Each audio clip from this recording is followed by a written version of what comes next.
Social మీడియాలో దర్శకుడు లోకేష్ కనగరాజ్ మీద పెద్ద చర్చే జరుగుతోంది. టాలీవుడ్లో ఒక స్టార్ హీరోకి కథ చెప్పాడని, అది పవన్ కళ్యాణ్ కేననే ప్రచారం జోరుగా తిరిగింది. లోకేష్ డేట్లు, పవన్ కమిట్మెంట్ రెండూ కేవియన్ ప్రొడక్షన్స్ దగ్గర ఉన్నాయి. అందుకే ఈ కాంబో సాధ్యమనే రేంజ్ లో సంకేతాలు వచ్చాయి. అయితే లోకేష్ కనగరాజ్ ప్రయత్నం చేస్తోంది పవన్ కోసం కాదని, అల్లు అర్జున్ తో ఇటీవలే ఒక సమావేశం కూడా జరిగిందని చెన్నై వర్గాల టాక్. అయితే వినడానికి బాగానే ఉంది. ఈ కాంబో అనుకున్నంత ఈజీ కాదు. దీని వెనుక బోలెడు క్యాలిక్యులేషన్లు ఉన్నాయి. అర్థం కావాలంటే డీటెయిల్స్ లోకి వెళ్ళాలి. పుష్ప తర్వాత బన్నీ కథలు, దర్శకుల ఎంపికలో చాలా జాగ్రత్తగా ఉంటున్నాడు. కొరటాల శివతో ప్రాజెక్టు ఓకే అయిపోయి అనౌన్స్మెంట్ వచ్చాక వద్దనుకోవడానికి కారణం ఇదే. సంజయ్ లీలా భన్సాలి లాంటి వాళ్లు అల్లు అర్జున్ తో సినిమా చేసేందుకు ప్రయత్నిస్తున్నారని ముంబై మీడియాలో వార్త చక్కర్లు కొట్టగా, దానికి బలం చేకూరుస్తూ భన్సాలి ఇంటికి బన్నీ వెళ్ళొచ్చాడు.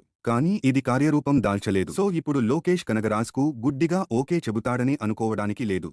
ఎందుకంటే కూలీ చూశాక లోకేష్ క్రెడిబిలిటీ మీద అనుమానాలు వచ్చేశాయి. రజనీకాంత్ ఎలివేషన్లు తప్ప మ్యాటర్ లేని సినిమాగా నిలిచింది. కూలీ ఫలితంతో నిరాశ చెందిన లోకేష్ కనగరాజ్ తన డ్రీమ్ కాంబో కమల్ హాసన్ రజనీకాంత్ కలయికలో సినిమా కోసం ఓ స్క్రిప్ట్ కూడా సిద్ధం చేసుకున్నాడు. కానీ గ్రీన్ సిగ్నల్ రాలేదు. వచ్చే అవకాశమూ లేదు. ఈలోగా సన్ పిక్చర్స్ నిర్మిస్తున్న సినిమాలో హీరోగా ఓకే కావడంతో అటు యాక్టింగ్ లో బిజీ అయిపోయాడు. ఇవన్నీ చూసుకుంటే బన్నీ అంత ఈజీగా ఓకే చెప్పడు. అట్లీతో కూడా నెలల తరబడి చర్చలు, నెరేషన్లు విన్నాకే పచ్చజెండా ఊపాడు. అన్నట్టు లోకేష్ కనగరాజ్ లిస్టులో రామ్ చరణ్, ప్రభాస్, పవన్ కళ్యాణ్ ఉన్నారట. చివరికి ఎవరితో ఎప్పుడు ఎలా సెట్ చేసుకుని సెట్స్ పైకి తీసుకెళ్తాడో చూడాలి.